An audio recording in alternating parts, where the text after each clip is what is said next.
Oke, jumpa lagi dengan saya setelah lama nggak upload YouTube, udah lumutan YouTube-nya. Nah, jadi hari ini kita akan coba bahas tentang web yang kemarin kita sudah bahas soal Jira. Ada berapa tuh? Ada 4 apa 5? Dan kalau kita ingat lagi, Jira itu kan intinya tool buat melakukan project plan gitu ya. Sebelum benar-benar ngoding ya, di planning dulu pakai tools namanya Jira. Kira-kira kayak gitu. Nah, sekarang coba kita belajar webnya. Belajar bikin webnya. Materinya kita bisa ambil di namanya roadmap.sh. Kita mau cek. Nah, di sini web itu kan ada 2. Nah, yang belum tahu web itu kan intinya ya ini web nih. Kamu buka browser, ketik-ketik segala macem gitu. Nah, ini web. Nah, ini web. Web ya ini anomali gini. Sekan coding.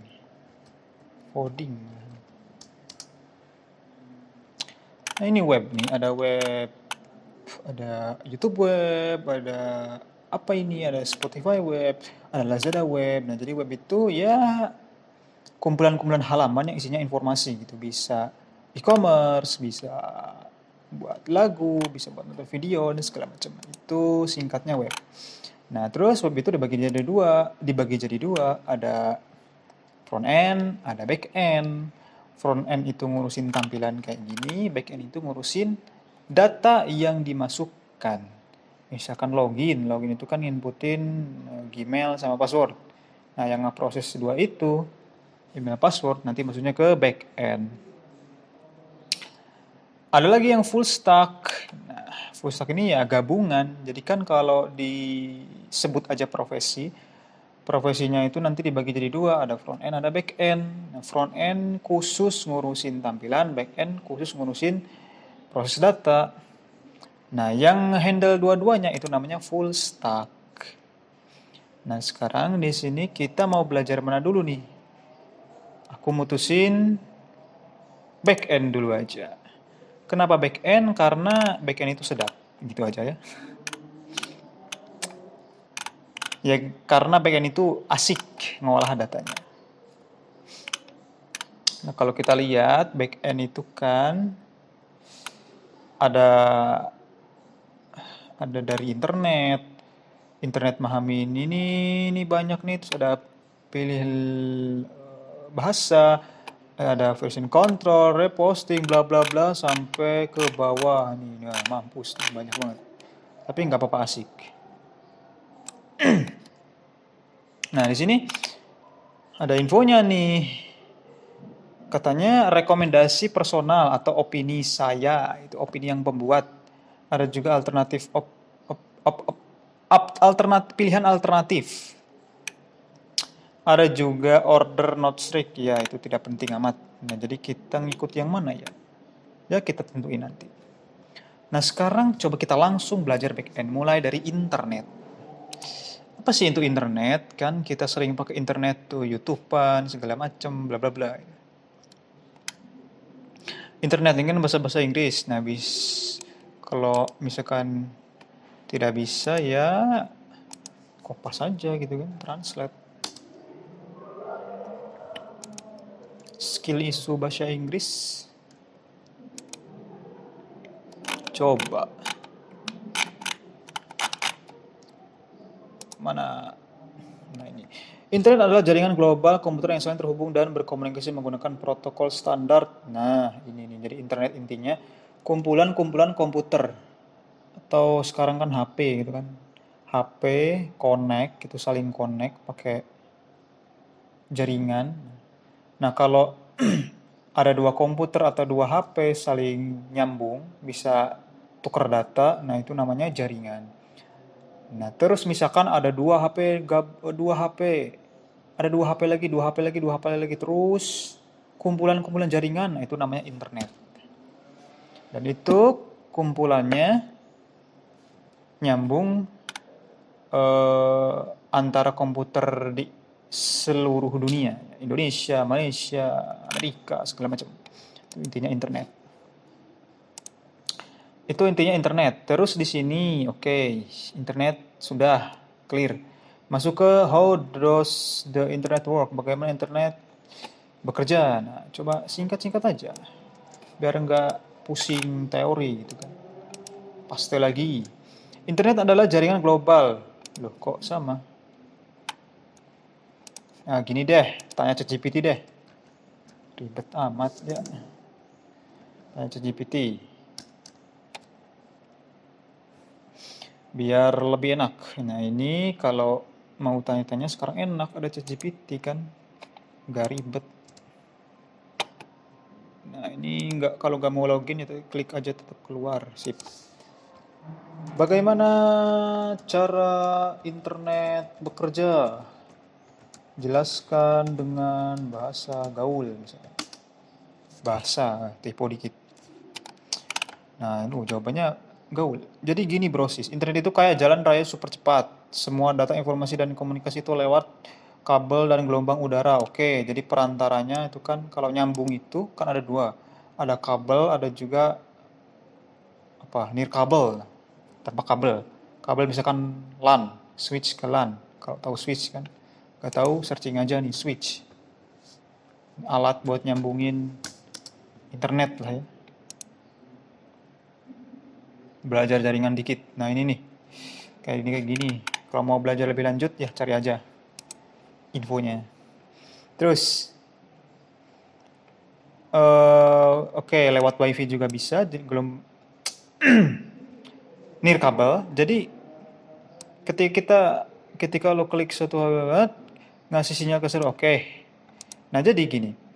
Ketika klik sesuatu di HP atau komputer itu kayak ngasih sinyal ke server yang ada di luar sana.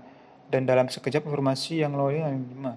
Semua ini bisa terjadi karena adanya namanya protokol, kayaknya aturan main bikin semua perangkat bisa ngontrol satu sama lain, ngobrol, sorry. Nah, bandwidth itu kayak lebar jalan. Makin lebar makin banyak mobil, jadi kalau internetan dengan kecepatan tinggi itu artinya jalan lebar bla bla, tapi kadang banyak. Oke, jadi intinya cara kerja internet itu misalkan gini. Nah, ini kan komputer nih. Ya laptop lah, komputer apa. Searching. Ini kan ke koneksi internet nih, LAN-nya nyambung nih. LAN-nya jaringan nyambungnya ke internet. Oke. Misalkan aku cari decoding, bukan decoding ya, coding gitu. Set, ini kan cara kerjanya itu komputer yang ada di punyaku minta ke server yang dituju. Di sini servernya apa? Servernya Google, search engine Google. Muter-muter, sedang proses minta, lama banget ya. Nah, muncul nih, ini dikasih ini, dikasih ini, dikasih ini, dikasih ini. Nah, ketika pas minta ke server itu lewat namanya protokol-protokol. Nah, di sini nih. Protokol-protokol. Protokolnya ada apa? Nah, di sini kan nah ini HTTPS. Protokol HTTPS contohnya kalau web. Terus nanti masih banyak lagi protokolnya. Kalau kita cari ada namanya 7 layer internet. Nah, OSI layer. Nah, ini nih protokolnya nih banyak. Ada protokol, coba lambat banget ya.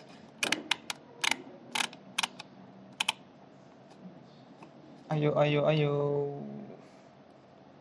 Nah, di zoom kali ya, cepet. Nah, ini ada application layer, kurang jelas ya.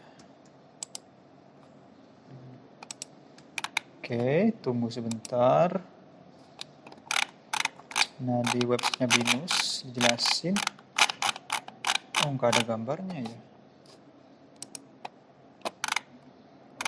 Kita butuhnya gambar. Ini di open image nih. Open image new tab. Nah, gini. Aduh, burik banget ya. Astaga. Burik sekali. Coba yang ini, open image new tab. Ya, itulah intinya gini. 7 layer, ada application, ada presentation, session, transport, network, data link, physical. Nah, ini nanti lewat-lewat ini nih. Kalau akses internet. Di application ini ada HTTP. Nah, ini walaupun burik kan masih kebaca HTTPS, bukan HTTPS. Di layer aplikasi, presentation, session, transport, bla bla bla. Nah, kita nggak akan bahas sejauh itu. Intinya ada 7 protokol. Nah, pas minta itu tadi, selain ada protokol, ada namanya juga mana tadi? Bandwidth. Bandwidth itu kayak lebar jalan. Makin lebar, makin banyak mobil data yang bisa lewat. Intinya bandwidth-nya makin besar, jadi datanya makin banyak kekirim, makin cepatlah internetnya. Artinya lebar jalan kayak gitu. Itu intinya internet kayak gitu. Jadi sekali lagi, cara kerjanya misalkan kita minta di browser, tadi coding, dia minta tuh ke server di Google.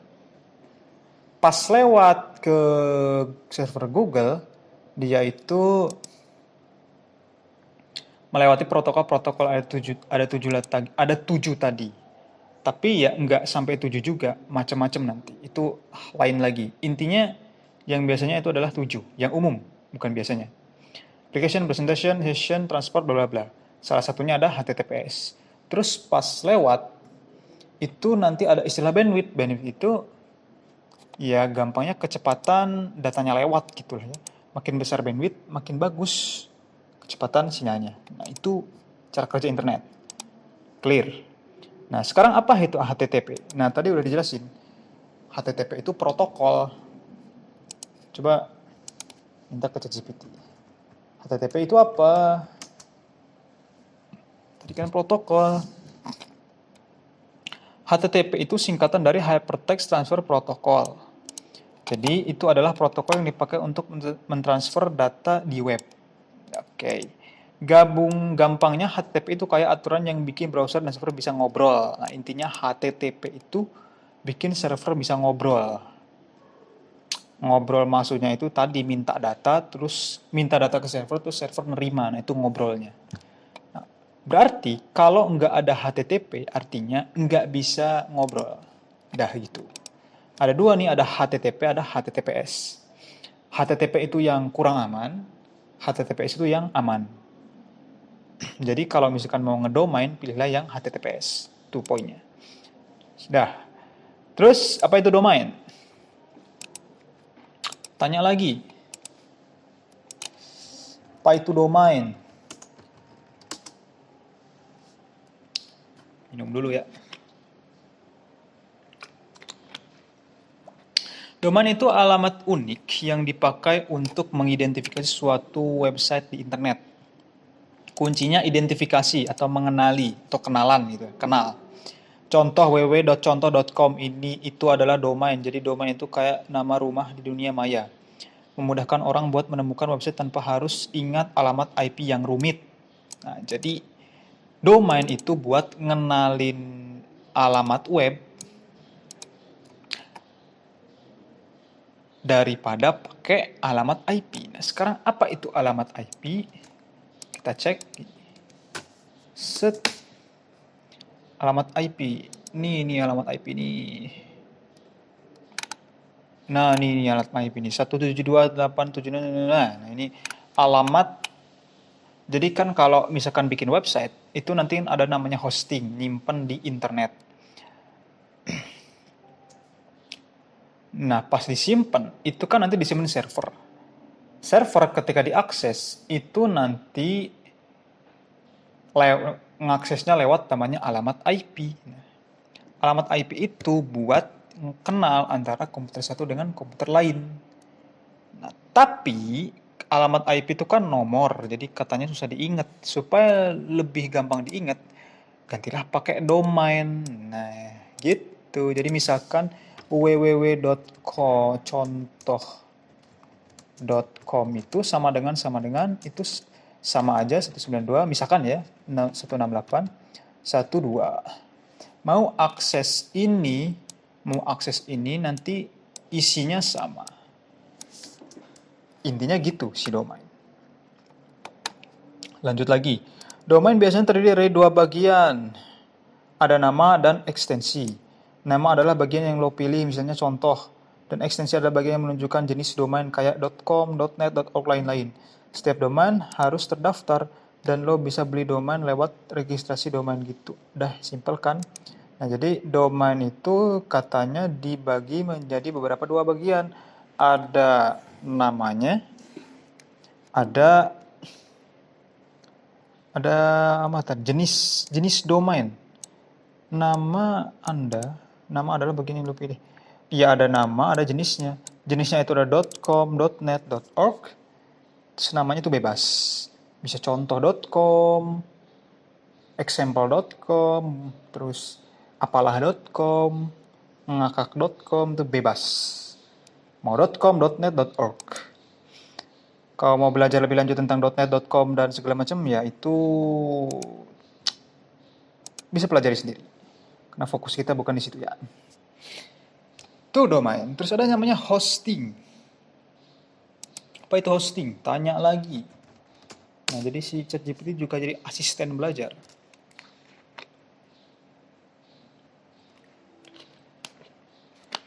Ada hosting.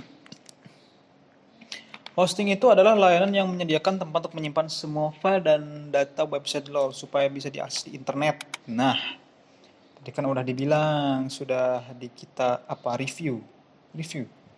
Sudah kita aku sebut. Ada namanya hosting. Jadi habis bikin website, supaya websitenya bisa diakses di internet, itu kan kalau bikin website itu nggak otomatis nanti bisa diakses. Kudu di hosting dulu.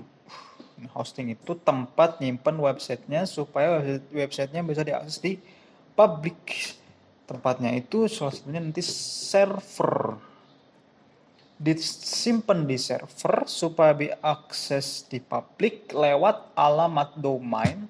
Yang alamat domain itu kan nama lain dari IP, diakses dari komputer lokal ke server, diminta lewat internet itu jalan ke server lewat protokol dan di sana ada bandwidth, semakin besar bandwidth semakin besar kecepatan. Gitu kan kesimpulannya. Hosting. Ada namanya DNS. Oke, DNS and how to it works. Jelasan DNS dan cara kerjanya. Apa itu DNS dan cara kerja? Oke. DNS atau domain name system itu sistem yang berfungsi mengubah nama domain kayak www menjadi alamat IP yang bisa dimengerti oleh komputer. Jadi bisa dibilang DNS itu seperti buku telepon untuk internet. Permintaan domain name system. Mengubah nama domain kayak menjadi alamat IP. Ternyata gini. Ketika kita ngakses website pakai domain, itu kan tadi ada proses namanya ngubah domain jadi alamat IP. Nah, alat atau sistemnya itu namanya DNS. Mengubah nama domain jadi alamat IP supaya apa? Ya bisa diakses. Cara kerjanya pertama, misalkan ngakses. Berarti cara kerjanya dari komputer minta ke server itu nggak langsung ke servernya, tapi ke DNS dulu. Ada nggak alamat IP-nya? Kalau ada ya menuju ke si alamat IP-nya. Dan cara kerjanya detailnya di ChatGPT, permintaan domain. Ketika lo ketik alamat website di browser, browser lo akan nanya ke DNS untuk mencari alamat IP yang sesuai. Nah, misalkan www.com, alamat IP-nya 192.168.1.2. Masuk ke DNS, cari tuh alamat IP-nya ada apa enggak. Kalau nggak ada ya udah nggak bisa diakses. Terus lanjut, habis minta domain, cari di DNS. Jika DNS lokal yang biasanya disediakan oleh ISP nggak tahu alamat IP-nya, permintaan akan diteruskan ke DNS lain sampai menemukan informasi yang tepat. Oh, jadi DNS itu disediain oleh ISP. ISP itu Internet Service Provider. Apa itu ISP? Tanya dong. Internet Service Provider, perusahaan yang menyediakan akses internet ke pengguna. Nah, yang nyediain akses ke si user itu ISP. Jadi, ternyata kalau mau akses ke internet itu nggak bisa langsung cuma nyantol jaringan. Gitu. Harus minta izin ke si penyedianya, namanya ISP. Nah, ternyata si DNS juga nyarinya ke ISP. Salah satunya di ISP. Kalau nggak ada di ISP, katanya nyari di DNS lain. Mungkin ISP lain gitu ya. Kalau mau cari tahu lagi, ya silahkan. Intinya, mencari domain di DNS. Kalau nggak ada DNS 1, lanjut ke DNS lain. Terus masuk ke resolusi. Setelah menemukan alamat IP yang sesuai, DNS akan mengirimkannya kembali ke browser lo. Guys, kalau udah nemu, dikembaliin katanya domainnya. Akses website dengan alamat IP yang udah dapat, browser lo bisa terhubung ke server hosting website itu dan mulai memuat halaman yang lo mau. Kalau sudah, ya bisa akses tuh websitenya. Jadi minta domain ke DNS, kalau nemu dikembaliin ke punya komputer lokal, terus habis itu bisa langsung akses si websitenya. Kalau nggak ada ya udah hilang, nggak ada. Itu sederhananya. Terus tanya apa itu browser dan how to the work. Ya ini browser yang dipakai. Browser Brave. Apa itu browser? Banyak kan browser, Chrome, Brave, Mozilla Firefox, ada Microsoft Edge, ada DuckDuckGo, dan segala macam lah, banyak. Oke. Kalau kita lihat penjelasan di ChatGPT, browser itu adalah aplikasi yang digunakan untuk mengakses dan menjelajahi konten di internet. Ya, intinya untuk salah satunya akses web di internet. Fungsi utama browser menampilkan halaman web, navigasi, cara kerjanya ya itu tadi. Browser, di si browser kalau kita connect internet kan, kita bisa cari nih di search-nya, set, klik masuk ke server si Google, ini kan google.com, apanya itu search engine organization, SEO atau apalah itu ya. Pakai browser akses apalah itu, ketemu deh halaman-halamannya yang dibutuhin. Gitu aja simpel. Nah, jadi kalau kita disatuin kan begini kesimpulannya. Internet itu kumpulan-kumpulan tadi komputer di seluruh dunia, nyambung, nyantol gitu kan. Maka disebut internet, bisa tukar info, bisa ngasih info. Website salah satunya. Nah, pas mau pakai komputer, di dalamnya biasanya adanya software browser buat ngakses info di website, di internet. Ketik contoh.com misalkan tadi. Contoh.com di request. Nah, pas mau request ternyata nggak langsung masuk ke si servernya, tapi ke DNS server dulu, domain name system. Nah, di sana ada nggak alamat domainnya? Kalau ada ya dikasihin, tadi di resolusi, dikembaliin ke lu. Kalau nggak ada ya udah nggak ada infonya. Habis tuh kalau ada, masuk nge-call servernya, ngakses halaman di server sesuai alamatnya. Nah, pas ngakses itu di perjalanan, itu lewat protokol-protokol. Tadi ada 7, ada application, bla bla bla bla bla. Salah satunya tadi ada HTTP. Tapi yang aman HTTPS. Maksudnya aman itu nggak gampang dihack, gitu aja kalau HTTPS. Terus kalau bandwidthnya besar, gitu kan lebar jalannya tadi istilahnya, contohnya gitu, aksesnya cepat, jadi nggak lemot loadingnya. Lemot sampai ke server, terus server ngasih tuh ke browser lu. Nah udah, tampillah informasinya. Nah terus supaya tadi websitenya server supaya bisa diakses di internet, kudu di hosting. Nah di hosting perlu domain atau alamat IP supaya dikenali. Dan domain itu tadi mengidentifikasi alamat IP. Jadi daripada pakai IP angka yang susah diingat, pakailah domain. Kira-kira kayak gitu tentang internet secara singkat. Oke, terus sekarang internet selesai. Clear lah ya, secara singkat. Kalau mau belajar lebih lagi, pelajari sendiri. Terus sekarang pilih pick a language. Oke. Pilih bahasa yang mantap. Di sini kalau rekomendasi dari si pembuatnya ada 2 nih, ada JavaScript, ada Golang. Nah sekarang kalau lihat di internet kan ya paling rame JavaScript gitu kan. JavaScript, ya udah kita pilih JavaScript aja. JavaScript. Apa itu JavaScript gitu kan? Coba dari sini pick a language.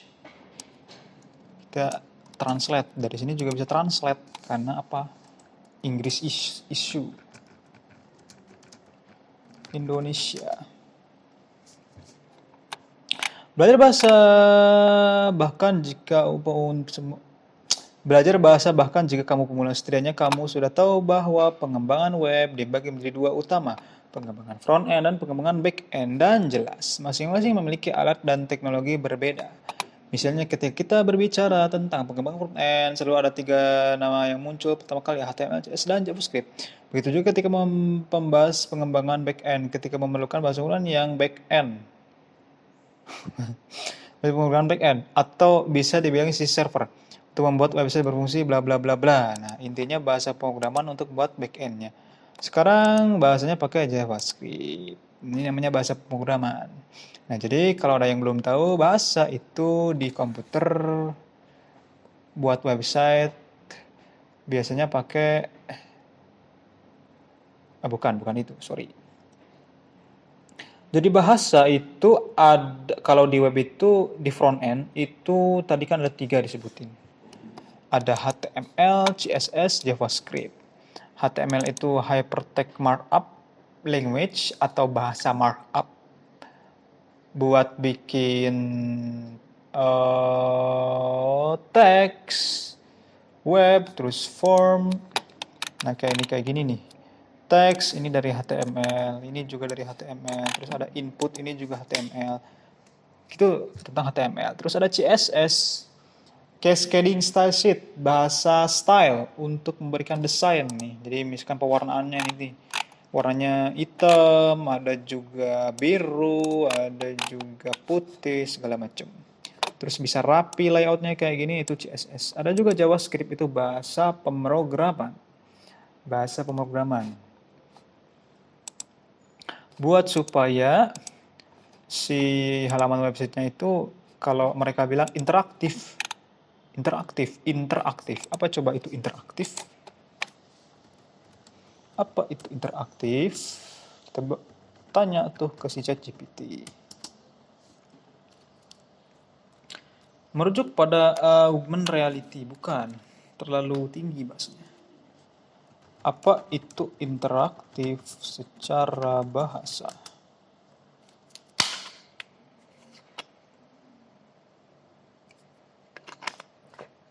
Saling berhubungan, saling mempengaruhi. Nah, intinya bisa komunikasi. Komunikasi. Melibatkan dua pihak atau lebih dalam komunikasi atau aktivitas. Bahasanya tinggi banget ya. Ya intinya kita bisa komunikasi sama webnya. Maksudnya gimana nih? Maksudnya gimana ya? Misalkan gini deh, tanya lagi deh.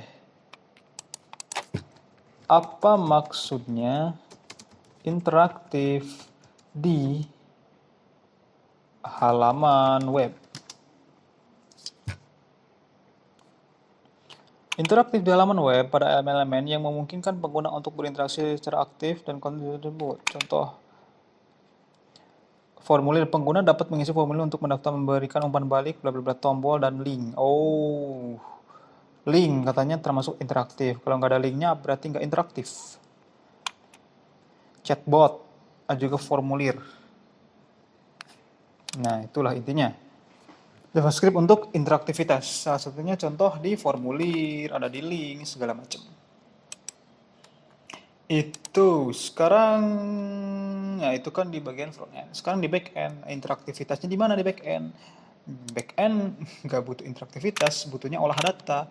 Nah, olah datanya itu nggak pakai markup, nggak pakai style sheet, pakai bahasa pemrograman. Kalau front end kan tadi butuh markup, butuh style sheet, butuh pemrograman. Pemrograman pun opsional kalau nggak mau interaktif. Sekarang kita pilih JavaScript. Banyak bahasa pemrograman di sini, JavaScript, Golang, Python, Ruby, Java, bla bla bla. Nah, bisa cari sendiri. Nah, terus sekarang kita belajar JavaScript. Tanya lagi di sini, gimana cara belajar JavaScript? Di sini ada banyak nih. Nah, ada roadmap-nya sendiri malahan. Roadmap JavaScript. Ini kita fokus ke praktek aja ya, teori. Walaupun teori hampir setengah jam tadi. Udah setengah jam malah. Oke, JavaScript. Kita baca dikit soal JavaScript. Tanya aja di sini. Apa itu JavaScript? JavaScript.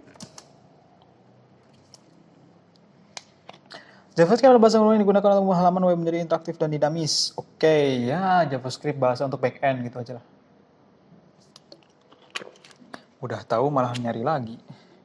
Kocak habis. Sorry. Itu JavaScript. Oke.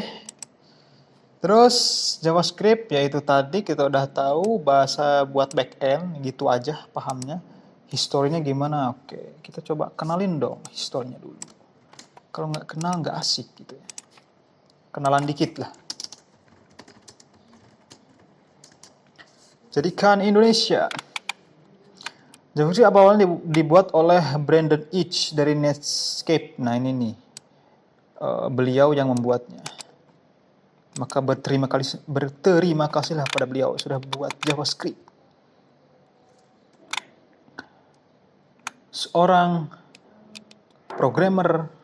komputer programmer Amerika dan eksekusi teknologi. Nah itu dia. Kemudian apa lagi?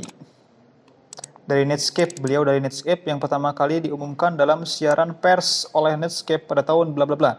Bahasa ini memiliki sejarah yang penamaan cukup aneh. Awalnya nama yang diberikan menceritakan adalah Mocha yang kemudian diubah menjadi LiveScript pada tahun bla bla bla. Sekitar setahun setelah penulisan, Netscape memutuskan untuk mengganti nama menjadi JavaScript dengan harapan dapat memanfaatkan komunitas Java meskipun JavaScript tidak ada hubungannya dengan Java. Bla bla bla. Nah, biasanya ketukar-tuker, bukan ketukar-tuker. Biasanya ya keliru aja Java jadi JavaScript, JavaScript jadi Java.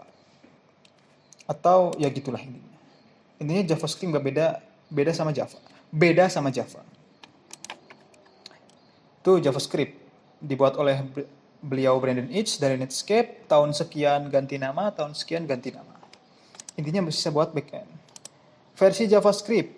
Oke, jadi S1, S2, S3, nah banyak nih. SES. Bisa baca nih banyak banget artikelnya. S5, S6, nggak tahu yang terbaru S berapa nih. S7, ya intinya ada banyak versi, tiap versi nanti ada fitur tambahan gitu. Kenapa ES? Kenapa nggak JS gitu kan? ES ya namanya aslinya ECMAScript. Tapi yang terkenal TypeScript, JavaScript. Jadi ya sebut orang-orang nyebutnya JavaScript. Tapi kalau versioning atau versi S8, ECMAScript 8, ECMAScript 12, 11, 12, nah, itulah intinya versi-versinya. Terus how to run JavaScript, ya runnya banyak ya. Bisa download Visual Studio Code, bisa. Nah kalau di sini juga run JavaScript nih. Nih di sini sang run JavaScript. Di F12 ya atau klik kanan inspect. Nah di sini bisa run JavaScript.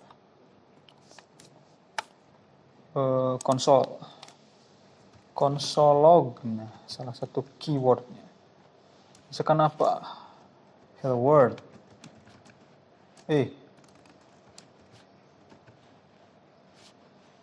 Word. Ih malah error. Oh salah, log. Nah keluar itu salah satunya. Bisa juga di lokal pakai Node.js runtime-nya. Jadi ngejalanin itu butuh runtime namanya. Nggak bisa tiba-tiba jalan gitu kan, butuh runtime. Nah intinya itu. Buat ngejalanin JavaScript-nya. Ada juga playground, di sini ada playground. JavaScript playground. Alah. JavaScript, aduh laptopnya kentang nih, susah ya. JavaScript playground. Nah, jadi kalau laptop kentang itu enaknya pakai JavaScript playground, enaknya pakai code space di GitHub, juga pakai Project IDX. Gitu teman-teman. Start coding. Oke. Terus apalagi? How to run. REPL lah itu istilah yang kurang. Oke, itu intinya JavaScript. Jadi kalau kita rangkum, JavaScript itu bisa buat back end, front end. Dia termasuk bahasa pemrograman. Sejarahnya diciptakan oleh beliau Brandon Eich. Dari tahun sekian namanya LiveScript, terus jadi JavaScript, jadi Mocha, jadi JavaScript, terus terakhir ECMAScript, tapi yang terkenal JavaScript. Nah, di versioning pakainya ES8765431, S5 gitu, bla bla bla. Kenapa nggak JS56 gitu kan? Ya karena yang terkenal JavaScript. Sedangkan nama aslinya tetap ES, jadi versioningnya tetap ES. How to run JavaScript? Ya cara ngeranya intinya dia punya runtime. Runtime itu mesin buat bisa ngejalanin perintah JavaScript-nya kayak console log tadi. Kalau di browser Chrome misalkan ada VX Engine V8. Kalau di lokal bisa pakai Node.js. Nah ini. Kalau di browser tadi ada Engine V8. VX Engine. Nah, kayak ginilah logonya. Face JavaScript and Associated Engine Develop bla bla bla bla. Jadi dari Google juga. Ada juga Playground. Nah, ini online. Ada popular template, kita nggak perlu pakai template. Kalau yang laptopnya kental pakai Playground itu bagus. Ada juga GitHub Codespace, ada juga Project IDX. Tuh, terus ya itu dia rangkumannya. Nah, sekarang masuk ke semua tentang variabel. Variabel apa itu variabel? Nah, coba apa itu variabel? Jadi di JavaScript itu ada namanya variabel. Coba apa itu variabel? Apa itu variabel? Variabel adalah tempat penyimpanan untuk data dalam pemrograman. Nyimpen data intinya untuk nyimpen data. Dalam konteks pemrograman, variabel memungkinkan kamu untuk menyimpan, mengubah, mengakses nilai yang bisa digunakan dalam kode. Jadi variabel itu tempat, ya sebutnya tempat nyimpen data. bisa disimpan, bisa disimpan dulu diubah, bisa juga diakses, ditampilin. Ciri-ciri variabel. Nah, ada ciri-cirinya nih, katanya ada nama. Setiap variabel memiliki nama yang unik yang digunakan untuk merujuk kepada nilai yang disimpannya. Susah banget ya? Bukan susah sih. Apa namanya? Tinggi banget bahasanya. Jadi ciri-cirinya ada nama, tipe data, dan ada nilainya. Nah, cara bikinnya kayak gini. Ini namanya, ini isinya. Nah, gimana kita tahu tipe data? Nah, ini nih ada petiknya ini. Ini namanya tipe data string. Kalau ini namanya tipe data number. Terus ada di sini namanya keyword. Nah, di sini tuh penentu apakah si variabelnya bisa diubah apa enggak. Jadi begini ya. Mana ya? Nah, ini nih. Jadi gimana kita tahu variabel itu bisa diubah apa enggak? Jadi di sini nih kuncinya ada var let cons. Singkatnya kayak gini. Bikin variabel itu tadi ada 3 keyword. Keyword apa sebetulnya? Ya 3 keyword lah. Yang nandain dia itu bisa diubah apa enggak. Si isi variabelnya. Var nama misalkan. Aji. Let nama 2. Maulana. Cons nama 3. Sigma. Terus cara nampilinnya gimana? Console.log. Sebut aja nama variabelnya, nanti keluar ig lagi solog nama 2 lagi console.log nama 3. Keluar tuh Aji Maulana Sigma. Sigma banget, bah. Nah, di sini ini namanya variabel, tempat nyimpen data string. Nah, di sini ini namanya tipe data di sini. Tipe data itu nanti ada macam-macam. Coba sebutin deh tipe data apa aja. Apa saja sih tipe data yang ada di JS?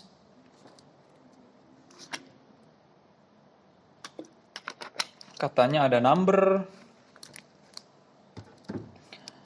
ada string. Nah, numbernya ya nomor kayak gini. Nomor, ini juga nomor. Kurang gede ya. Nah, ini ada 2 number itu ada 2, ada integer bilangan bulat, ada juga desima atau float. Integer itu yang nggak pakai koma, float yang pakai koma. Itu number. Terus ada juga string. String itu teks. String dikelilingi oleh tanda kutip, bisa satu, bisa ganda, bebas. Nah, terus bingung dong bebas itu maksudnya gimana ya? Nanti tinggal enaknya mana aja gitu. Mau petik 1 kah, petik 2. Terus ada boolean. Boolean itu hanya punya 2 nilai, ada true sama false. True itu benar, false itu salah. Digunakan untuk kondisi, pengkondisian atau ngambil keputusan. Nah, ini nanti ada materinya sendiri di percabangan. Ada juga objek, menyimpan koleksi data dalam bentuk pasangan kunci value-nya. Intinya nyimpan data yang datanya itu key value. Terus diampit ya. Dikurung. Dikurung oleh buka kurung tutup kurung. Tutup kurung. Ada juga array.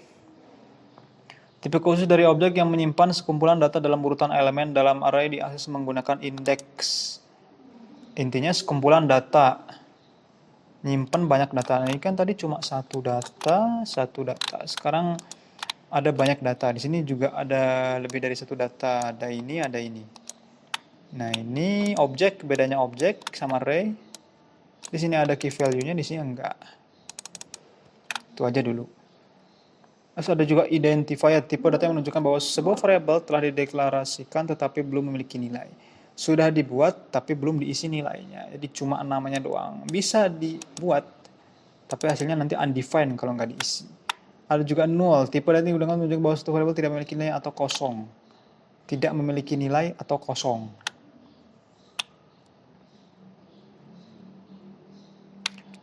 Tidak memiliki nilai artinya kosong. Belum memiliki nilai. Dia punya nilai, tapi nilainya kosong. Gitu bedanya. Undefined sama null itu beda ya. Undefined itu nggak ada sama sekali. Tapi kalau null itu ada, tapi kosong, nol, null gitu. Ada juga simbol katanya. Tipe data yang diperkenalkan di versi JavaScript S6. Versi 6.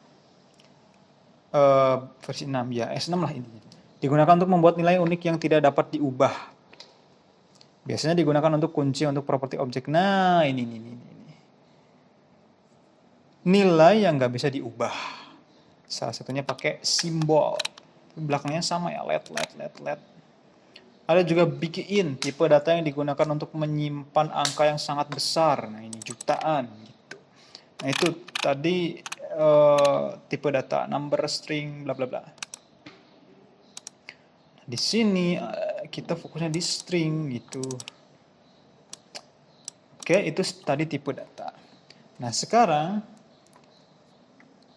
tipe data mana yang bisa diubah? Tadi kan variabel itu bisa nyimpen, bisa ngubah, bisa menampilkan. Nah, ini udah menampilkan. Sekarang ngubah. Data yang bisa diubah itu ada 2 keyword. Yang pakai var sama let, yang const nggak bisa diubah. Tadi di simbol padahal dia pakai let, tapi tetap nggak bisa diubah karena pakai simbol. Padahal yang nggak bisa diubah itu adalah const. Nama, jadi gini aja. Nama. Terakhir.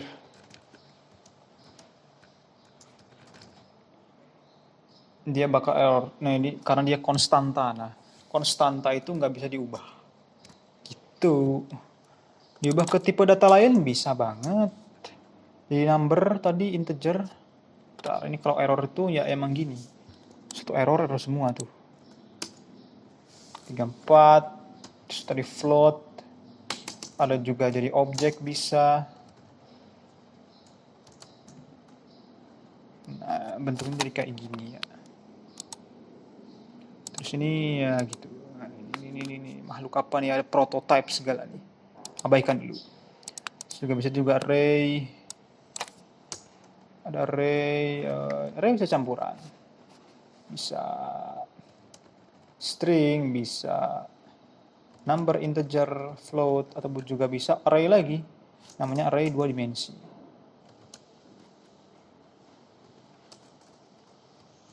Gini. Ini ada array lagi. Terus bisa juga di sini tadi ada objek, bisa juga objek name misalkan sigma.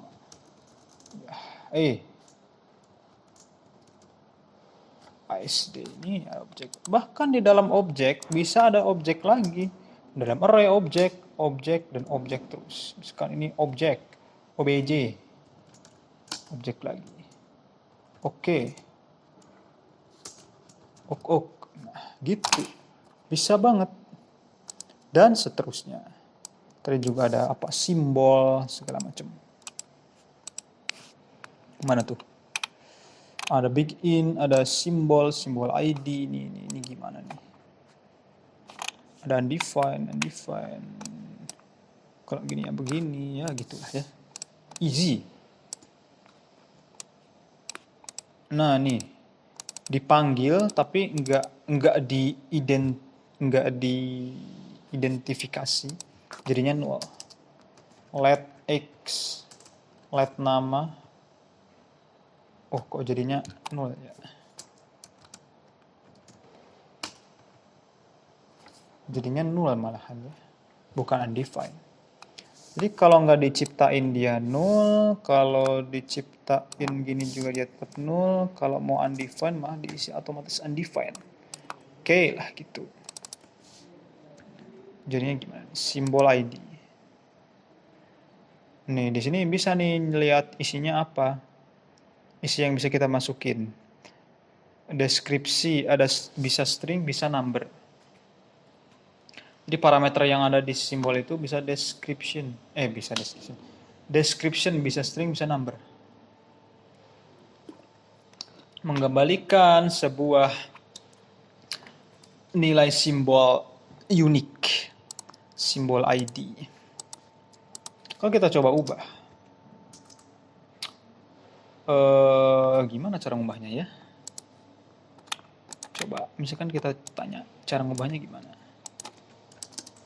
Uji coba ubah di atas, walaupun error.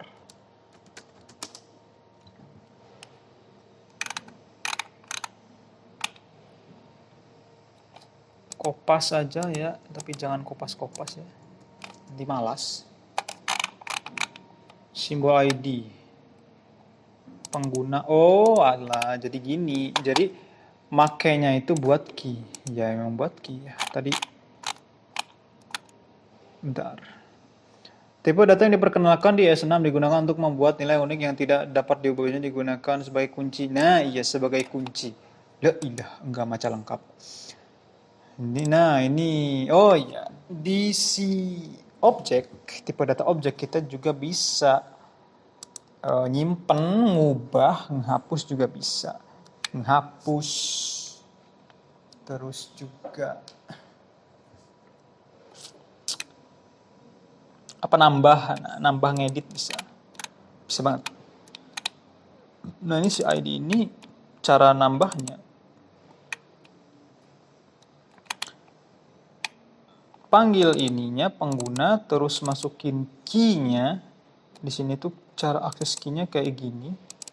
Begini. Nanti muncul nih. Andi umur simbol. Loh, kok nggak mau? Nge-lag. Wah, laptop kentang emang nge-lag ya. Ini atau sebenarnya bukan laptop kentang. Ini emang nggak bisa diakses ini. Aduh, konsolnya kemana? Coba. Konsol.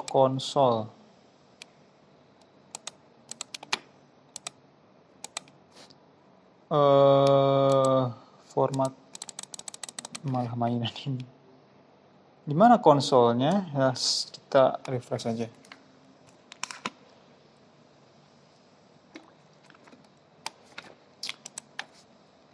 Kita refresh. Oke, nah keluar dia. Oke, ya hilang. Kopas lagi dong. Oh, masih ada ternyata. Masih load.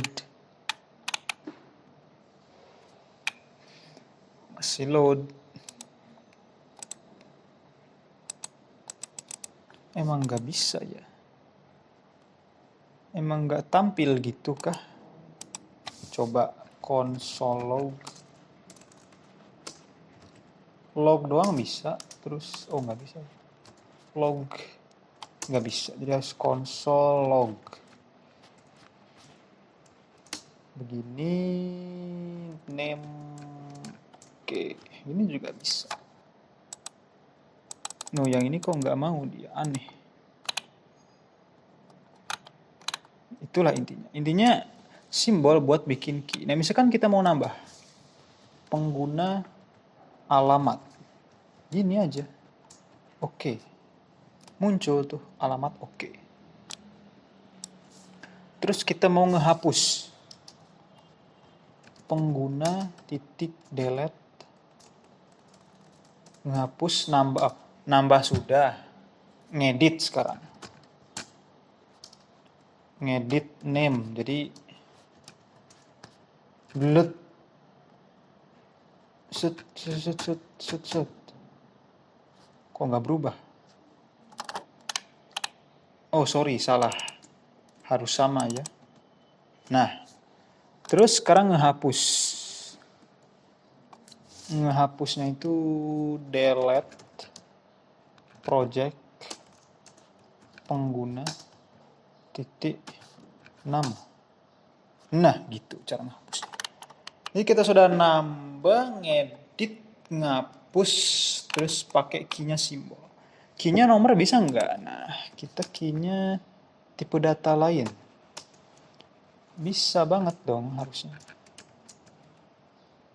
Bisa. Atau bahkan string juga bisa. Nih. SD2. Yes. Terus, oke, itu untuk objek ya. Campuran juga simbol. Sekarang coba kita array. Tanya GPT deh. GPT, tolong jelasin dong cara manipulasi array.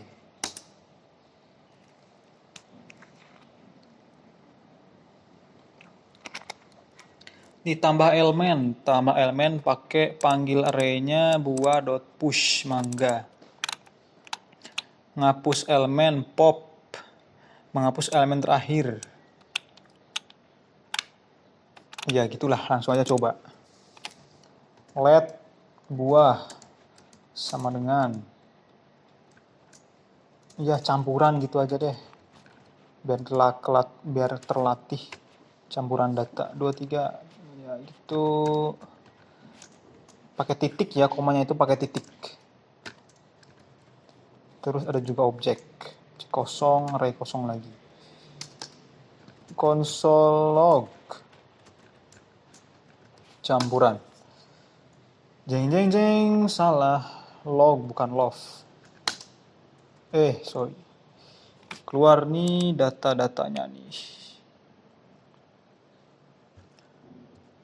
Nah, cara ngakses satu-satu misalkan. Nah, ini cara ngaksesnya pakai indeks. Kalau satu-satu 0, 1, 2, 3 kan sampai 5 nih. Caranya ini pakai fungsi kun 0, 12, 1, 2, 3, 4, 5, 0, 8. 8 define. Nah, kalau yang nggak ada undefined. Kalau minus 1 bisa nggak? Nggak bisa. Minus nggak bisa. Ya. Melebihi indeks undefined. Pas indeks array kosong. Sip. Cara ngaksesnya gitu. Terus cara ngubah. Cara tambah. Cara tambahnya ya bisa punya beberapa cara ya.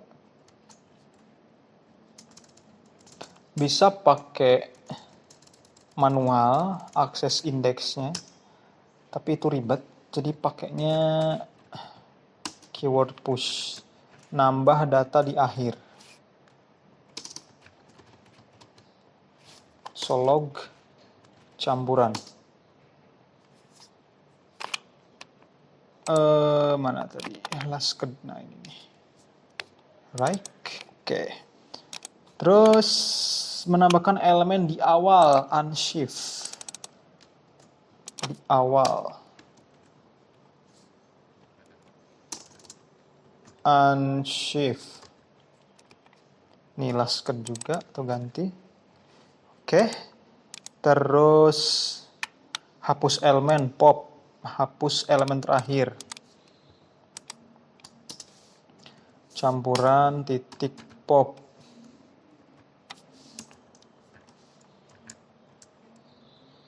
Hapus tuh si laskednya nggak ada kan, yang terakhir array kosong nih. Terus shift elemen pertama, campuran titik shift, ngapus asked ini nih. Yang pertama jadi 12. Terus mensipkan dan menghapus elemen. Capek juga ya 1 jam ngobrol. Oke, dikit lagi ya. 1 jam aja, 1 jam lebih beberapa menit lah. Sekarang nyisipkan atau hapus elemen di posisi tertentu. Menghapus satu elemen mulai dari indeks 1. Ini masih terlalu bingung. Jelasin lagi dong.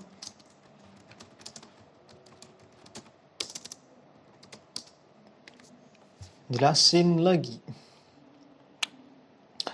Metode splice digunakan untuk menambah, menghapus, dan mengganti elemen dalam array. Sintaksnya, indeks posisi mana kamu ingin memulai hapus elemen. Oke, indeksnya.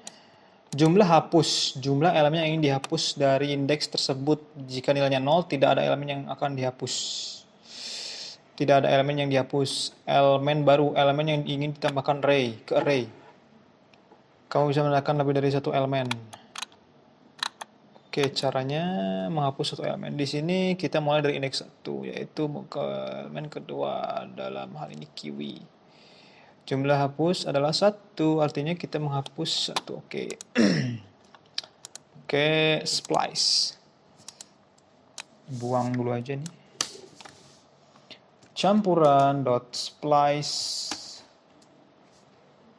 Dari indeks 0, jumlahnya 2. 1, dari indeks ke 0, hapus 2. 1, 2. Maka awalnya ini. Oke, easy. Terus, menyisipkan kiwi.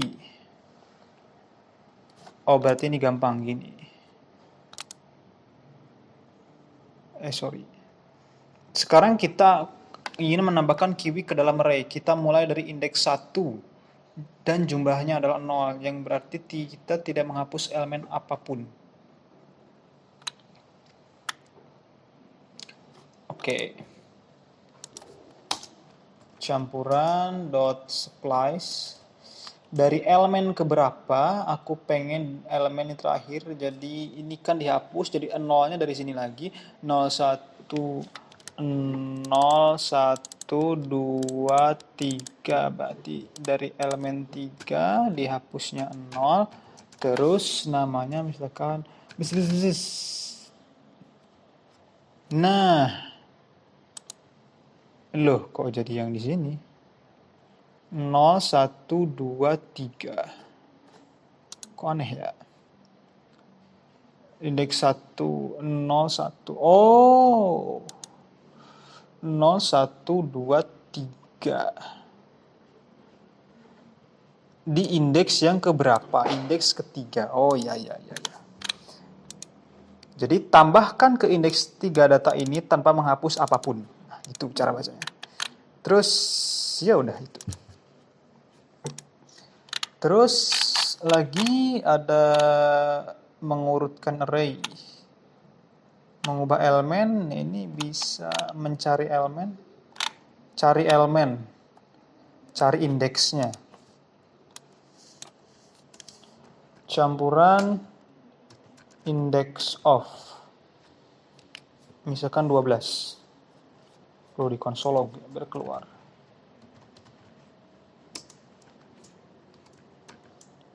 Nah, indeks ke 0 atau si objeknya. Lah, kok minus 1? Loh, kok minus 1? Ada anomali ya. Anomalinya biarin. Nah, intinya cari indeks pakai index of. Terus ada juga cari elemen sudah, mengubah elemen. Nah, ini satu-satu. Ubah elemen. Campuran mau indeks ke berapa? Misalkan indeks ke 0, 1, 2, 3. Yang ketiga aku mau ubah ke sigma. Berubah nih 0, 1, 2, 3. Oke.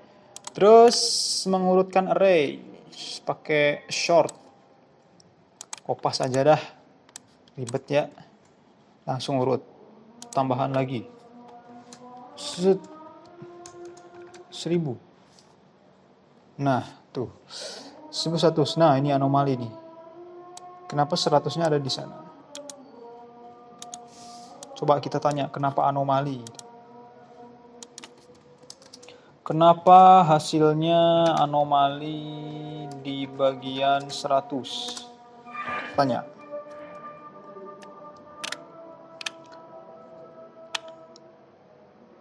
Penjelasan. Hasil yang kamu lihat di mana angka dot short menghasilkan 1, 2, 5, 8, 100 disebabkan oleh cara kerja metode short di JavaScript. Secara default mengurutkan elemen sebagai string. Katanya sebagai string. Pengurutan sebagai string, ketika short dijalankan, semua elemen dalam array akan diubah menjadi string dan diurutkan berdasarkan urutan karakter. Jadi dalam hal ini 100 diubah menjadi string 100. Untuk karakter, dalam urutan karakter string 100 datang setelah 1 dan sebelum 2. Sehingga hasilnya tidak sesuai dengan yang diharapkan. Oke, intinya gitu cara bacanya dia. Untuk mengurutkan angka secara numerik, kamu perlu memberikan fungsi pembanding ke short. Harus punya fungsi pembanding. Kopas aja. Dan akhirnya sip. Bagaimana cara kerjanya? Ya cari sendirilah. Intinya kayak gini ya. Hati-hati pakai short anomali. Terus juga apalagi? Menggabungkan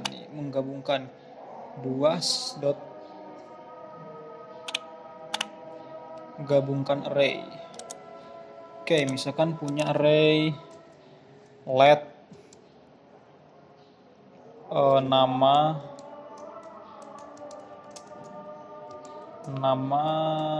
ini, terus juga ini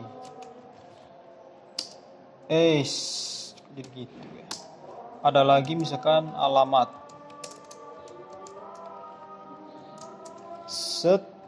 alamat sad lah, bebas. Terus nama.concat alamat, kita lihat namanya. Loh, kok cuma gitu doang? Kudu disimpan di variabel baru. Let misalkan. Nah campur sigma. Kalau dibalik berarti urutannya kebalik dong. Iya, urutannya jadi kebalik. Sad sigma bla bla bla. Itu gabungin. Terus integrasi array, menjalankan fungsi untuk setiap elemen. Nah ini nggak usah. Nah itu intinya cara manipulasi array. Kita udah belajar variabel. Kalau kita rekap dikit, intinya variabel itu tempat nyimpen data. Bisa datanya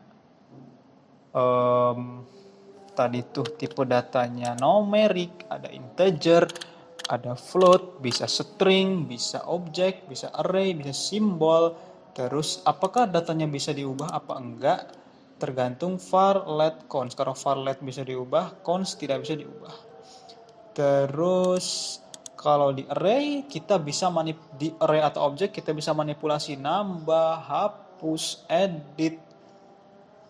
Terus juga di dalam array kita bisa buat campuran data, tipe data, bisa string, bisa campur integer, bisa objek, bahkan bisa array lagi. Gitu juga di objek. Terus bisa juga ngubah variabel yang string jadi integer. Gitu. Itu pembelajaran kita tentang web. Baru sedikit ya tapi awal yang bagus. Jadi kita udah belajar backend, internet, sampai ke JavaScript dan variabel. Gitu dulu aja belajarnya. Semoga bermanfaat, juga nggak bingung. Terima kasih.